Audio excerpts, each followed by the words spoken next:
இந்த பேஷண்ட்டுடைய பயணத்தை சுருக்கமாக சொல்கிறாரு. சுருக்கமாக சொல்லணும்னா லோக்கலி அட்வான்ஸ் அப்படின்னு சொன்னால் ஆரம்ப கட்டத்தில் வராமல் கொஞ்சம் வளர விட்டு வந்த ஒரு கேன்சரை பல ரீதிகளில் மருத்துவ ரீதியாக, அறுவை சிகிச்சை ரீதியாக, கதிர்வீச்சு ரீதியாக பல முறைகளில் ஒன்றுக்கு பின் ஒன்று கொடுத்து படிப்படியாக அவரை குணப்படுத்தி அவர் இழந்த அந்த பேச்சு திறமை, முழுங்கும் திறமை இதையெல்லாம் கூட சரி செய்து இன்று நல்ல நிலையில் இருக்கிறார். இதுதான் அவருடைய இந்த 6லேருந்து ஒரு 8 மாதம் உள்ள பயணம்.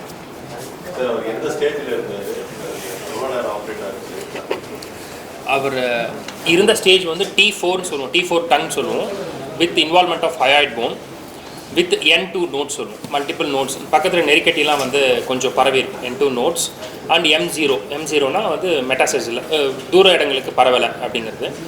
ஆப்ரேஷன் டைம் முதல்ல கீமோ கொடுத்துட்டு அசஸ் பண்ணோம், நல்ல குறைஞ்சிருந்தது. Operation time took 6 hours, 6 to 7 hours ஆச்சு. So first 3 hours ablative surgery அப்படின்னு சொல்லுவோம்.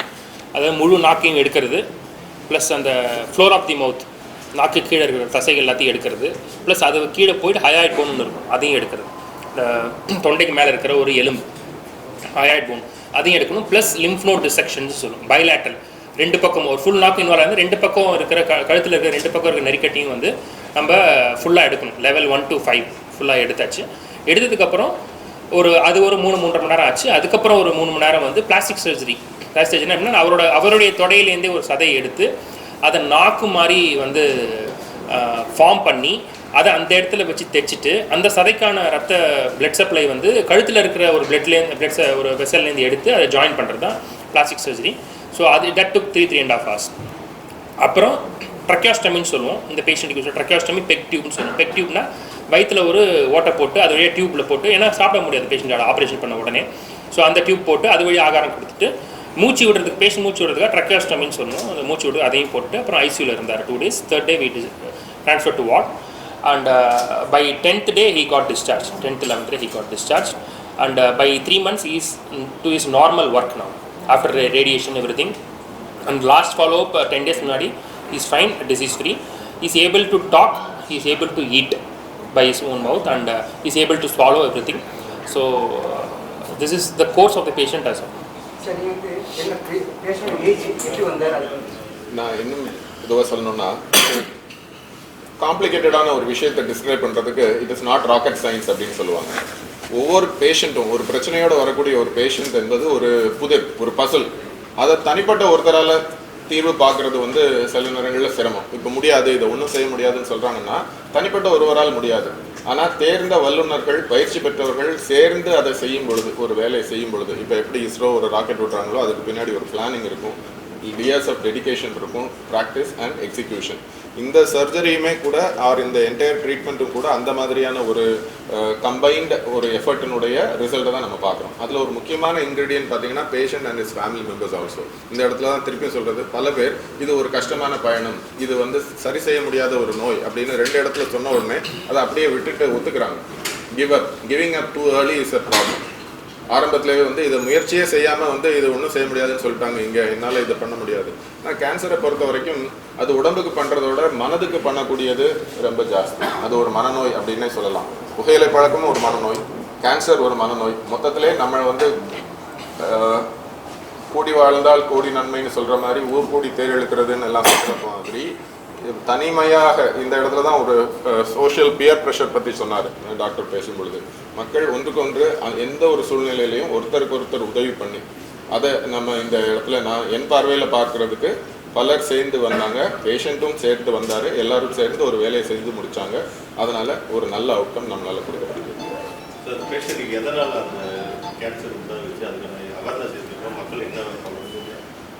புகையிலையும் ஆல்கஹாலும் உடல் பருமனும் இந்த 3ஐயும் நம்ம கிட்டத்தட்ட எடுத்துட்டோம்னா நாட்டில் 80% நோய்கள் இல்லை. ஸோ எப்படி வாழணும், இதை லைஃப் ஸ்டைல் டிசீஸ் அப்படின்னு ஒரே வார்த்தையில் சொல்கிறோம். புற்றுநோய் எதனால் வருது அப்படின்னா லைஃப் ஸ்டைல், நம்மளுடைய வாழ்க்கை முறையை சீரமைத்து கொண்டால். ஒரு நிமிஷத்தில் அதை எப்படி சீரமைக்கிறதுன்னு சொல்கிறதுக்கு இல்லை, அது ஒவ்வொருத்தரும் யோசிக்க வேண்டியது. கேன் ஐ கெட் பெட்டர், இன்றைக்கு இருப்பதை விட நான் எப்படி நன்றாக இருக்கணும். ஒவ்வொரு மனிதனுடைய ஆசையும் அதுதான், என்னென்னா நம்ம நல்லா இருக்கணும் அப்படின்றதில்ல. ஆனால் எது நல்லது அப்படின்னு தேர்ந்தெடுக்கக்கூடியது வாழ்க்கை சூழ்நிலைகளாலையும் நம்ம கூட இருக்கிறவர்களாலையும் அமையுது. ஸோ அந்த மாதிரியான ஒரு நல்ல வாழ்வியல் சூழலை அமைக்கிறது வந்து இன்றைய தலைமுறையினருடைய பொறுப்பு, ஒரு குடும்பத்தின் பொறுப்பு, ஒரு சமுதாயத்தின் பொறுப்பு அப்படின்னு. நான் டாக்டர் மணிகண்டன். இந்த பேஷண்ட்டுக்கு தான் நான் ஃபஸ்ட்டு தேங்க்ஸ் சொல்லணும். ஏன் அப்படின்னா இந்த பேஷண்ட் வரும்போதே சார் சொன்ன மாதிரி ரொம்ப முற்றி நிலையில் இருந்தார். நிறையா ஹாஸ்பிட்டல் போயிட்டார் அவர். பெங்களூர் நிறையா இடத்துக்கு போயிருக்காரு, சென்னையிலையும் ஒரு 2-3 இடத்துக்கு போயிட்டு முடியாது, நீங்கள் ஜஸ்ட்டு ஒரு கீமோ மட்டும் எடுத்துக்கோங்க அப்படின்னு சொல்லி தான் சாருக்கு அனுப்பிச்சிருக்காங்க பேஷண்ட்டை. ஸோ சார் பார்த்துட்டு அப்புறமா எனக்கு அனுப்பிச்சார். ஸோ அது பேஷண்ட் வந்து நம்ம ஒரு டாக்டர் பேஷண்ட் ரிலேஷன்ஷிப் ட்ரஸ்ட்டுன்னு ஒன்று வேணும். நம்ம ஒன்று பேஷண்ட்டுக்கு சொல்கிறோம் அப்படின்னா அந்த பேஷண்ட் அதை முழுமையாக ஏற்றுக்கிட்டார். நீங்கள் ஃபஸ்ட்டு கீமோ பண்ணணும், அடுத்தது ஆப்ரேஷன் பண்ணணும், அதுக்கப்புறம் ரேடியேஷன் பண்ணணும், பிளாஸ்டிக் சர்ஜரி நடக்கும், இப்படிலாம் நம்ம சொன்னோம்னா பேஷண்ட் இவ்வளோ பண்ணணுமா, இதெல்லாம் நம்மளால் முடியுமா, அது பண்ணணுமா அப்படின்னு ஒரு சந்தேகம் வரும். ஆனால் அந்த பேஷண்ட் வந்து he trusted on us. First அந்த நம்பிக்கை நம்மள்ட்ட, சார் நீங்கள் பண்ணுங்கள் சார், பிரச்சனை இல்லை சார், நான் அதுக்கு ஒத்துழைக்கிறேன். இதுதான் ஒரு கேன்சர் பேஷண்ட் பண்ண வேண்டிய ஒரு செயல். ஒரு டாக்டர் கிட்ட இங்கே ஒரு கேன்சர் பேஷண்ட் போகிறாருன்னா டாக்டர் என்ன சொல்கிறாரோ அதை நம்ம முழுமையாக ஏற்றுக்கணும். ஏற்றுக்கிட்டு நம்ம பண்ணால் நல்லது. ஆக்சுவலாக ஒரு சொன்ன மாதிரி 30-40 இயர்ஸில் தான் உங்கள் லைஃபே சம்டைம்ஸ் ஸ்டார்ட் ஆகும். அவருக்கு 2 பசங்க இருக்காங்க சார், 5 வயசில் ஒரு பொண்ணு, 2 வயசில் ஒரு பையன் இருக்கான் சார், என்ன சார் பண்ணுறது அப்படி ரொம்ப தேவர் எமோஷ்னலி வெரி இது. அந்த டியூமரும் பார்த்தீங்கன்னா ஸ்கேனில் வந்து ஃபஸ்ட்டு பார்த்த உடனே உங்களுக்கு வந்து அதை என்ன பண்ணுறதே தெரியல, இவ்வளோ பெருசாக இருக்குது, எப்படி எடுக்க முடியும் அப்படின்னு தான் தோணும். எந்த டாக்டர் பார்த்தாலுமே வந்து ரொம்ப ரேர்லி கன்சல்ட், பிகாஸ் அந்த ஹயாய்ட் போன் வரைக்கும் அந்த ரீச் ஆயிடுச்சு, தொண்டைக்குழி வரைக்கும், நாக்கு கேன்சர் கீழே வரைக்கும் போயிடுச்சு அப்படின்னாலே ரொம்ப அட்வான்ஸ் ஸ்டேஜ் அப்படின்னு சொல்லுவோம். அது வந்து பேஷண்ட்டை காப்பாற்றுறது ப்ளஸ் மைனஸ் தான், கஷ்டம் அப்படின்னு சொல்லுவோம். பட் பேஷண்ட்டோட ஒத்துழைப்பு இருந்தது, ஃபேமிலியோட ஒத்துழைப்பு ரொம்ப இருந்தது. அவங்க வந்து நம்ம டாக்டர் சொல்கிறத கேட்டாங்க. நீங்கள் கீமோ முடிச்சுட்டு வாங்க நம்ம பார்க்கலான்னு சொல்லும்போது சரி சார் நான் கீமோ எடுத்துக்கிறேன் அப்படின்னு சொல்லிட்டு அவங்க அதை கரெக்டாக ஃபாலோ பண்ணாங்க.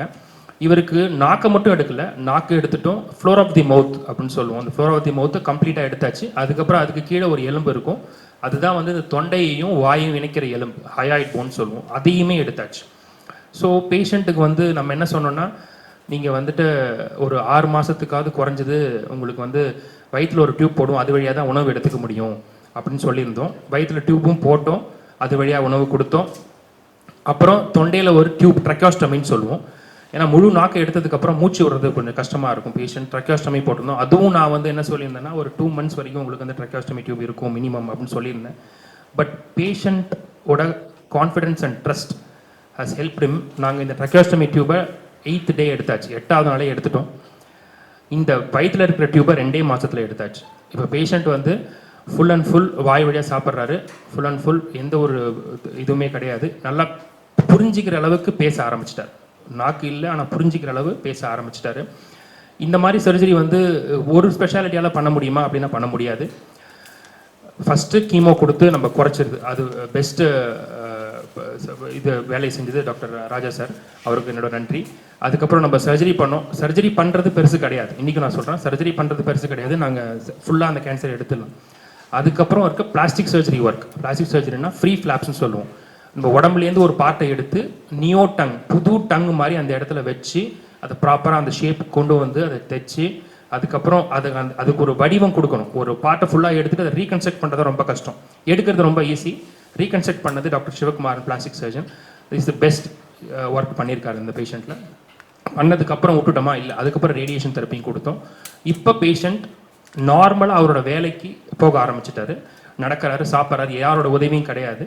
ஸோ இந்த ஒரு இது காரணம் என்ன அப்படின்னா, அவர் வந்து என்ன சொன்னார் என்கிட்ட, சார் நான் வந்து 20 yearsலேருந்து I am smoking and chewing tobacco அப்படின்னு சொன்னார். அதாவது காலேஜ் டேஸ்லேருந்து அப்படின்னு என்கிட்ட சொன்னார். யூஸ்வலாக காலேஜ் நம்ம போகிறது வந்து 17 to 21 போவோம்.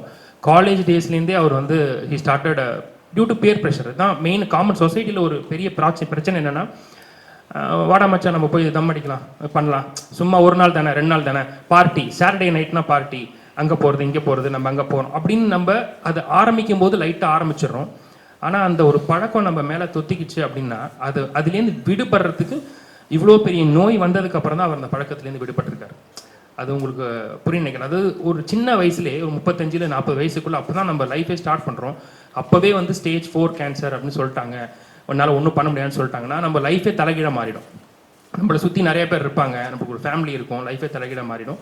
அதனால் இந்த இந்த இந்த இந்த ஸ்மோக் பண்ணுறது, இந்த இந்த இந்த கூலிப்புன்னு போடுறது, அதுக்கப்புறம் இந்த இதை வச்சுட்டு தூங்குறது, அது மட்டும் இல்லாமல் நிறைய பேர் என்ன பண்ணுறாங்க, டொபாக்கோ சூ பண்ணுறதோட சேர்த்து ஆல்கஹாலும் குடிக்கிறாங்க. ரெண்டுத்தையும் ஒரே டைமில் பண்ணுறாங்க. அது ரொம்ப டெட்ரிமெண்டல் எஃபெக்ட் கிரியேட் பண்ணும். அது வந்து நாக்கு புற்றுநோய் மட்டும் இல்லை, entire upper aero digestive tract அப்படின்னு சொல்லுவோம். நாக்கு, உணவு குழாய், வயிறு, எல்லா இடத்துலையும் கேன்சர் வர்றதுக்கான வாய்ப்புகள் ரொம்ப ரொம்ப அதிகமாகிடும் அதில். ஸோ அது வந்து நம்ம வந்து ஒரு அவேர்னஸ் எவ்வளோ க்ரியேட் பண்ணாலும் அந்த awareness should start from schools அப்படின்னு சொல்லுவோம். நம்ம நிறையா ஸ்கூலுக்குலாம் நம்ம போகிறோம், போயிட்டு அவங்களுக்கு இந்த ஸ்டூடெண்ட்ஸ் 8th படிக்கிற ஸ்டூடெண்ட்ஸ் 10th படிக்கிற ஸ்டூடெண்ட்ஸ்க்குலாம் அவேர்னஸ் கிரியேட். ஏன்னா இப்போ 35 வயசில் போய் ஒருத்தர் புது பழக்கத்தை நீங்கள் அடிமையாக்க முடியாது. ஆனால் படிக்கிற பையன் 13 வயசுலேருந்து 16, 12 டீனேஜ் சொல்லுவோம் இல்லையா, அவன் அதில் வந்து is very susceptible for a new addiction or new thing. So அந்த ஏஜில் நம்ம அதை வந்து சென்சிட்டைஸ் பண்ணி அவங்களுக்கு அதை புரிய வச்சு இந்த மாதிரி சில எக்ஸாம்பிள்ஸை காமிச்சு நம்ம வந்து புரிய வச்சாதான் அவங்களும் புரிஞ்சுப்பாங்க. நீங்கள் என்னதான் வந்து சிகரெட்டோட விலையை ஏற்றினாலும் சரி, ஆல்கஹாலோட விலையை ஏற்றினாலும் சரி, ஒரு செல்ஃப் அவேர்னஸ், ஒரு செல்ஃப் டிசிப்ளின் ஒரு மனுஷனுக்கு இல்லைன்னா அவனால் வந்து இந்த பழக்கத்துலேருந்து வெளியில் வர முடியாது. நீங்கள் எவ்வளோ விலை ஏற்றினாலும் வாங்குவாங்க, அதுதான் பிரச்சனை இங்கே. ஸோ அதனால் நம்ம வந்து we should know when to see our children properly. எப்போ நம்ம டீனேஜ் படிக்கிறாங்களா ப்ராப்பராக பழக்கத்துக்கு அடிமையாக பார்த்துக்கணும். அப்படி பழக்கத்துக்கு அடிமையாயிட்டாங்கன்னா சார் சொன்ன மாதிரி ரீஹபிலிட்டேட்டிவ் இதுக்கு கொண்டு போய் அவங்கள அந்த பழக்கத்துலேருந்து விடுவிக்க வைக்கணும். அது மட்டும் இல்லாமல் ப்ரெசன்ட் டே சினாரியோவில் no stage of cancer is not treatable. க்யூரபிள்னு சொல்லலை, நாட் ட்ரீட்டபிள். எல்லா ஸ்டேஜ் ஆஃப் கேன்சரும் still you have a treatment option. Stage 4 sir உடம்பெல்லாம் பரவி இருக்குன்னு சொல்கிறாங்க சார், கேன்சர் முடியாதுன்னு சொல்லிட்டாங்க sir, still it is treatable. Treatable science has progressed to such an extent that no patient is not treatable in a cancer. So எல்லாத்துக்குமே treatment இருக்குது science மூலமாக. அதனால் டாக்டர் சொல்கிறத நீங்கள் கேட்டுக்கோங்க. டாக்டர் சொல்கிறத நீங்கள் அதை உள்வாங்கிட்டு அதை நீங்கள் ப்ராப்பராக பண்ணாலே உங்கள் 50% ட்ரீட்மெண்ட் சக்ஸஸ் ரேட் இருக்கும். அதுக்கப்புறம் நம்மளோட expertise, different modality, multi modality treatments, அதுக்கப்புறம் நம்ம கொடுக்கக்கூடிய ரேடியேஷனோ கீமோதெரப்பியோ எல்லாமே சேர்ந்து உங்களுக்கு ரெஸ்ட் 50% சக்ஸஸ் ரேட் வரும். நீங்கள் டாக்டர் சொல்கிறத கேட்க ஆரம்பிச்சிட்டிங்கனாலே 50% of treatment is done in cancer பேஷண்ட்னு நீங்கள் புரிஞ்சிக்கலாம். ஸோ நான் முதல்ல அந்த பேஷண்ட்டுக்கு நன்றி சொல்கிறேன். ஏன்னா அந்த patient not a single time E resisted. Sir இவ்வளோ பண்ணணுமா, என்னால் முடியுமா, அதெல்லாம் சார் நீங்கள் கோ ஹெட் சார், நான் ஐம் வில்லிங் டு, அவர் தண்ணியை என்னை ஒப்படைச்சிட்டார், நீங்கள் போங்க சார், நீங்கள் பண்ணுங்கன்னு சொல்லிட்டாரு. அதனால் நம்ம பண்ணோம், ஹீ இஸ் ஃபைன் நோ. அந்த சாட்டிஸ்ஃபேக்ஷன் தான் நம்மளுக்கு வேணும். So thanks for all the multidisciplinary team who made this patient as a success. Thank you.